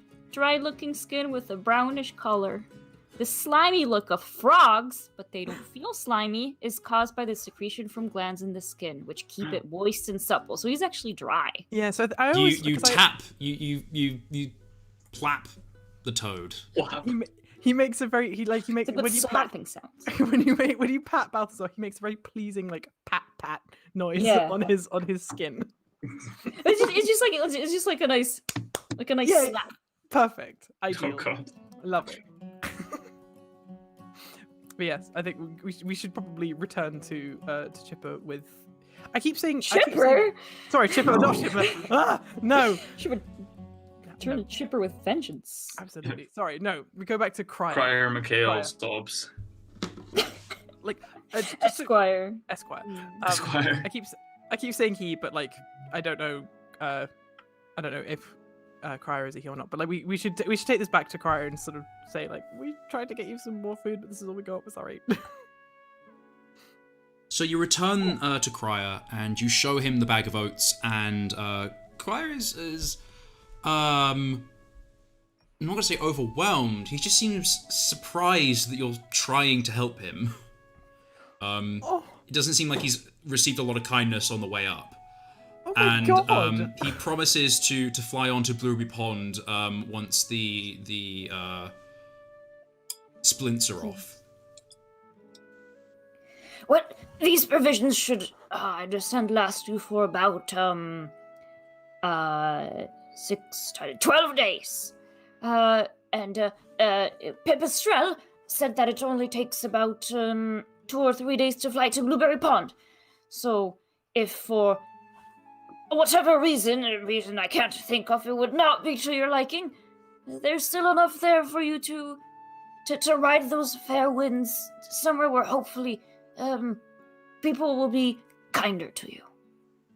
And he says, I'm glad you got more than just the 3 days. I don't think I'm going to be flying today, and I don't think I could carry all of this anyway. I'll rest here a bit and reconsider what I'm doing. But Blueberry Pond sounds, if not a stop, then somewhere to roost for a while. Mm-hmm. Well, make sure to tell them that Balthazar sent you, and if they do ask about where you came from, what happened, you can be honest with them. Much like myself, I don't think they would think any less of you, as the fact that somebody fell on hard times is a sign more of a harsh world than a signifier of their personality, and the decisions that they have to make under duress are obviously perhaps not always the best ones, even if their heart is in the right place. And the toads at Blueberry Pond will understand, and they will give you shelter and a place to stay and food to eat. Well, hopefully you find what it is that you want to do as Crier now. And what is it that you're going to do now? I haven't thought that far. Well, I've been there. To be fair, I think we're still working that one out. We might go and investigate where you said that Chipper's off to. Maybe investigate this Yeep grain paw. Well, Pipistrel, that would take us away from Odok. Would you be fine with that? We are traveling there. Oh, forgive me. I forgot you guys had your own mission ahead. This is not a priority. It's mostly on Pipistrel because she wanted to get back home, which is why we're walking there. But should you like to take this detour to see what nefarious beast seems to be behind this unfortunate event, then that would take us back up north to the banks of Loch Katrine. I think Pip would sort of look towards in the direction of Odok, which is sort of kind of to the southwest, but she would look back to Lutzen and Balthazar, kind of waiting for her answer, and she would say, "No, I think we have started something here that is far more important than getting back to Odok, and I think we should continue to see what this chipper, or so-called chipper, is up to, because." And she sort of crosses her arms like, I didn't trust that squirrel. Well, I don't think... The worst part is that we can't really trust what she's going to be up to next. We even wanted this iron beetle... Lutzen, you don't know this Yeep person, do you? So how would they know of you? That is very true. I've not really considered that. Have you advertised your work much, Lutzen? Brian, has he advertised his work that much? I'm going to throw that question back to you, because you are Lutzen. I am Lutzen.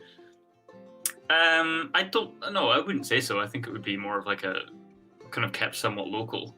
I mean, rumors of the mechanized beetle may have like stretched a bit further out around from Willowmoot, but I don't think it'll be known that far up that kind of Loch Katrine. Maybe I don't know how fast does news travel. Well, I suppose As the bird fly. I was gonna say as the crow flies, probably. Ha ha ha. Ho, ho, ho. Beast Fable jokes. Only here, folks. Yeah, I don't know. Like I'm trying to think if it would have made enough of an impact in the general scene of Willowmoot. You know, like Lutzen's not walking about and people aren't necessarily recognizing him as like, oh, that's the rat that made the beetle. So I feel like it's maybe a bit more like on the down low. Yeah. Well, we do know that the hedgehog innkeeper did complain about the beetle. She said it's very loud.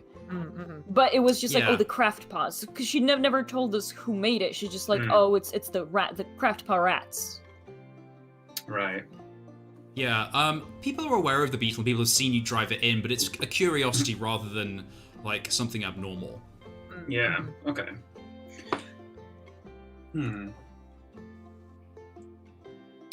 Yeah, I don't know. I'm trying to like kind of laminate my thoughts with that of like the kind of existing world building of what we kind of have. I feel like it would be, I mean, obviously this would be sort of subject to the story, but like it would certainly be possible had like Lutzen and Grymble been in Willowmoot for say a week or so.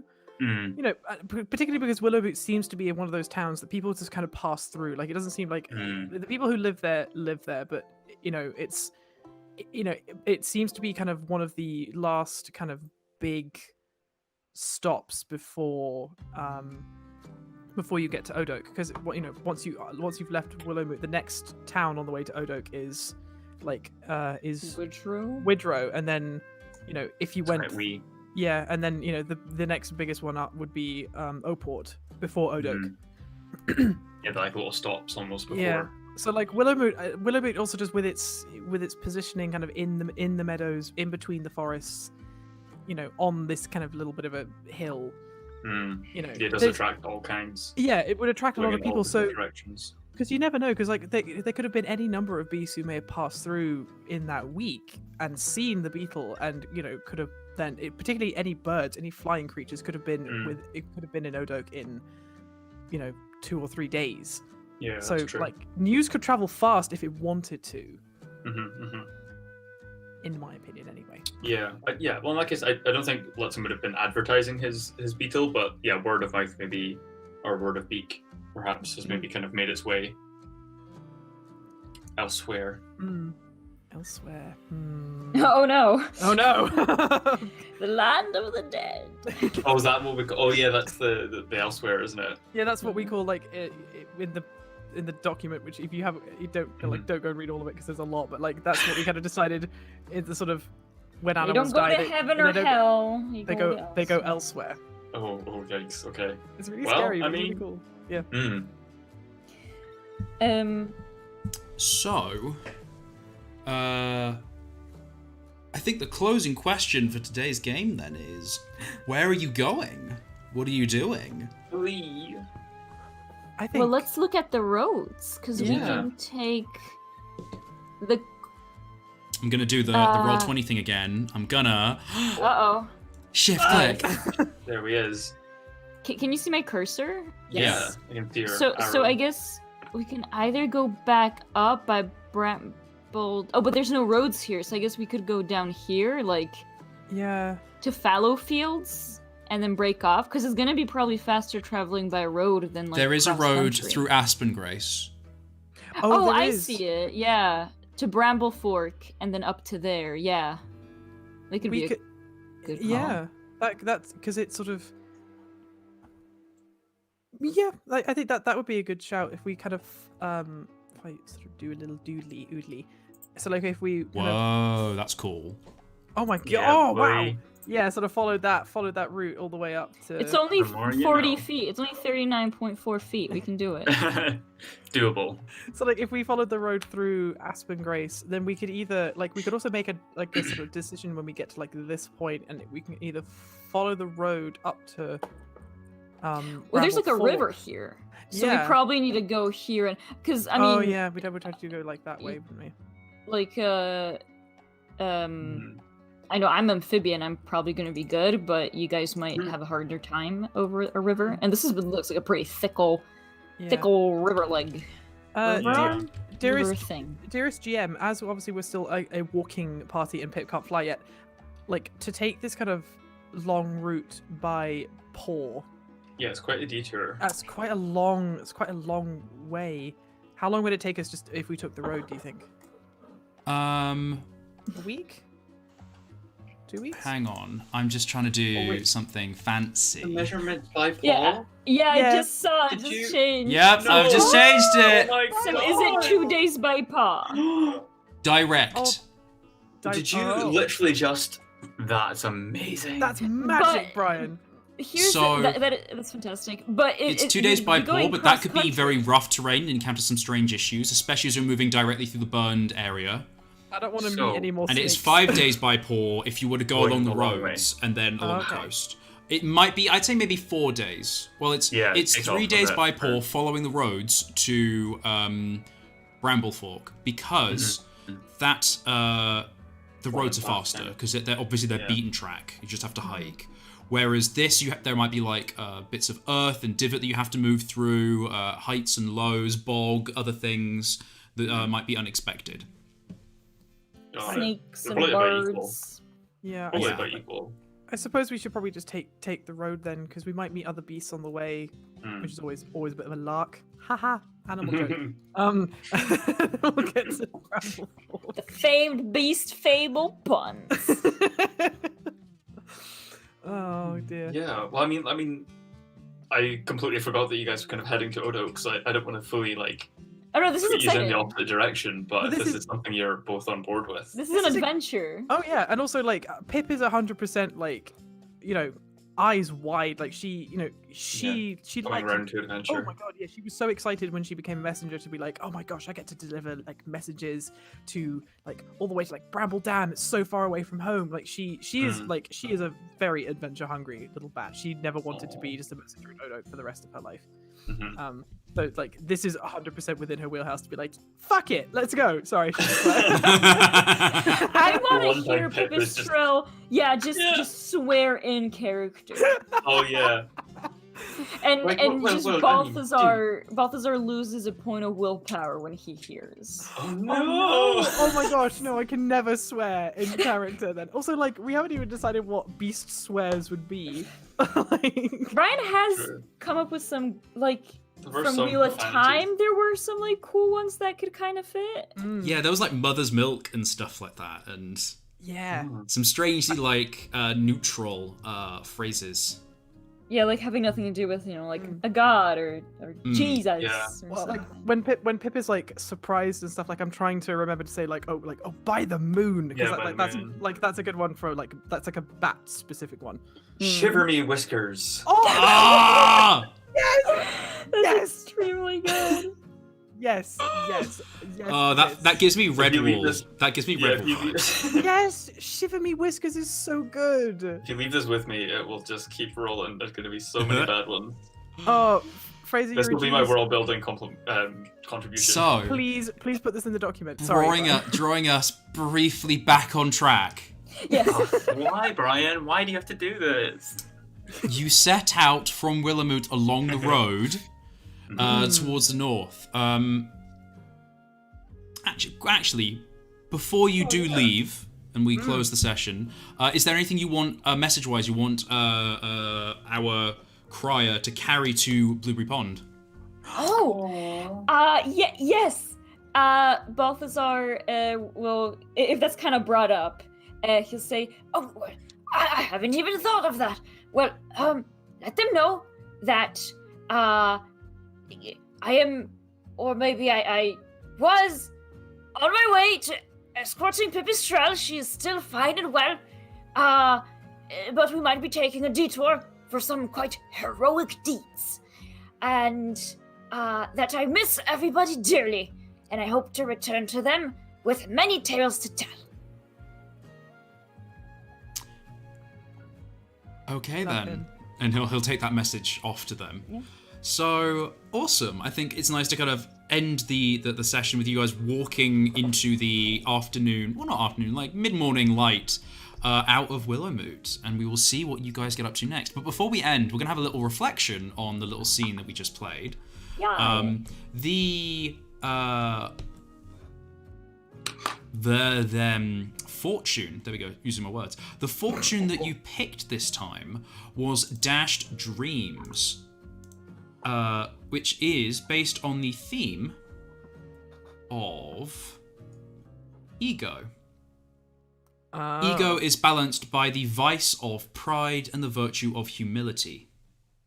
So, do you guys feel that you acted with vice, with pride in this scene? Do you think you acted with humility, or do you think that you acted with a balance of these two and considered your feelings, both in your interactions with Crier and in your interactions with Barley? Barley.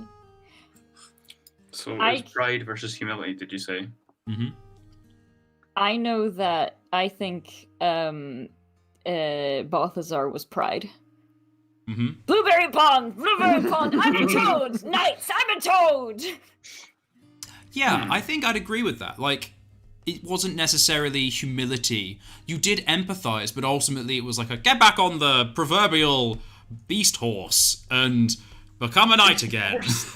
Knights are flawless. Proverbial beast horse. Well, because I feel it's that because we had a very interesting pride versus humility in our first game with knights, and the pride from them was that they were like, "Our king is good. What are you talking about? We just want to help, but you got to do what the king's like." It was kind of an interesting breakdown of how pride doesn't have to be the pride that destroys other people, but simply what you think is an important thing. Mm-hmm. And I think Balthazar was definitely kind of egocentric in this situation, even though he was extending goodwill. He was both selfless and selfish. He was self-centered but selfless. But I think it was still pride that drove That made him everything. conduct himself the way that he did. Okay. Lutzen, what did you think Lutzen's actions were like? I don't think he was. It's definitely more towards the end of humility, more than pride. I think he's kind of given up. You know, it's like not given up. Sorry. And kind of admitting that it's not your fault. That Crier thought they'd set the fire with the beast. It's like it's not your fault. The thing was meant to it was always a bit of a complication. I'm trying to kind of intentionally not having any like kind of bad feelings towards Crier. I think it was like forgiveness of yourself and forgiveness of Crier and yeah, absolutely, like a stepping back from the situation. I'd agree. Virtue is all about taking that step back from the situation, being removed, considering all angles. So I think you have moved into Virtue and have gained the boon of an auto other success, so you can help someone else succeed or fail on a check in the next scene. I'm a virtuous rat, baby. Virtuous rat, yeah. I'm a sinful toad. Oh my god. The toad of sinners. No. And Pipistrel, how do you think you acted? I think I'm leaning towards mostly Vice. I think because I think she tried to be quite sweet and sort of understanding and sympathetic with Crier because like she was genuinely shocked to hear like in the South like how awful it can be, and you know like you poor thing, that's awful, that's horrendous, that should never be a whatever. But then also, but with Barley, she was like, that was 100% pride. Like she is a suspicious little thing, and she's like, I don't like your tone, Mister. So like, I think there was like there could have been aspects of her that might have been seen as virtuous, but I think mostly she acted in Vice. I'd agree. I also feel like you were, again, you said you're very suspicious of Barley. Yeah. From the get-go. Or from the gecko. Beast Fable puns. Beast Fable puns. Yeah, I was surprised by how suspicious you were of Barley. You're like, oh, let's go meet this nice person who's giving out food. And you were like, oh, hello, you're a lizard. Who the fuck are you? I don't trust capitalists. Even if they do trade in barley. You have ulterior motives, my dear, and I don't trust you one bit. Okay. So this has been a fun little session for Roll20 Con, and we've been using Vice and Virtue. As I said, I'm just gonna have a little quick sneak away to a completely different thing. Yeah. I've got a Kickstarter coming out for Vice and Virtue, which is a little bit of reflection, a little bit of the fortune telling that I was doing throughout this bit of the game. I'm gonna open up my YouTube page. I'm gonna go to my YouTube. I'm gonna go to my channel. I'm gonna slap page up so everyone can see it on the thing. And you can see, if you go to the videos part of Dungeons on a Dime, you can see that there are 3 shiny videos here.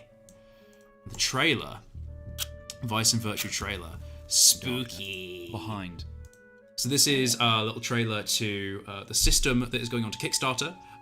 The page is literally just authenticating now, and then there will be a pre-sign up. It's going to be launching on the 5th of November. And if you want to find out how we've been playing Vice and Virtue and want to get a deck for yourself and a book and illustrations and all the cool stuff, then you can check that out. I very much recommend it. It's been such a fantastic and fun system to play with as an add-on. And I think everybody else should also have a lot of fun with it. Heck yeah. I concur. So I think we're gonna end our fun little session today by just reintroducing ourselves. I am Brian. I'm not gonna steal Almost. My cool line. Tagline. I'm Brian. I use he/him pronouns, and I run Dungeons on a Dime. You can find out about Vice and Virtue very soon. You can watch those videos. You can also just find out all the stuff I do at linktree/DOAD. And you can find me on Twitter at Dungeons on a Dime. So thank you for joining me. I'm going to hand over to Ver. Thank you. I have been Ver. You can find me online on Twitter under Verface, on Tumblr under Sticks and Sharks, and you can support me on Patreon, also under Verface. Brian, thank you very much for this game. Roll20, I guess, thank you for the Roll20 Con situation that we're in right now. It's been very interesting to play on a Saturday. That's been new. But otherwise, once again, Brian, thank you very much for the game. Atlanta and Fraser, this has been super, super fun, and I'm very excited for this new direction for adventure that we're picking up on next week. Cool. And speaking of Atlanta, Fraser, Atlanta, could you reintroduce yourself? Hello, I am that thing standing in your corner, otherwise known as Atlanta. Sorry, we're getting into spooky month. I had to do a spooky month. Yep. Very good. I'll probably do one for next week anyway. But yeah, I'm Atlanta, otherwise known as Alpaca Scribbles on Instagram, Alpaca Scribbles on Twitter, Alpaca Scribbles on Patreon. Nothing to shout out, but I'm here. I'm doing art. It's fun. If you follow me on any of my socials, you'll probably see a lot of Beast Fables stuff. Thank you for watching and supporting, and Brian, thank you for hosting. Fraser and Ver, thank you for playing with me. This is all. I love this game. I'm so excited for where we're going now because, the quest has changed. We are no longer going to Odok. This is exciting. And next up, we've got Fraser. Hello, I am Fraser.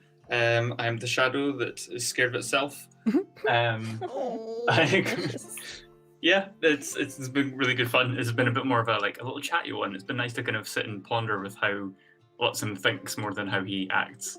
Thank you everyone for playing, Atlanta and Ver and Brian for hosting and creating and all of this. And thank you Roll20 for being our sponsor. Yes, thank you. Fraser, do you want to shout out your social medias? Oh yeah, I People forgot know where about to that. find your art. I was thinking, I'm missing something. What is it? Yeah, so I go by lostastronaut on most social media platforms with various underscores beforehand. So _lostastronaut on Instagram and __ on Twitter. Yeah, please check out my artwork. I'm an illustrator who illustrates and draws mostly characters and things.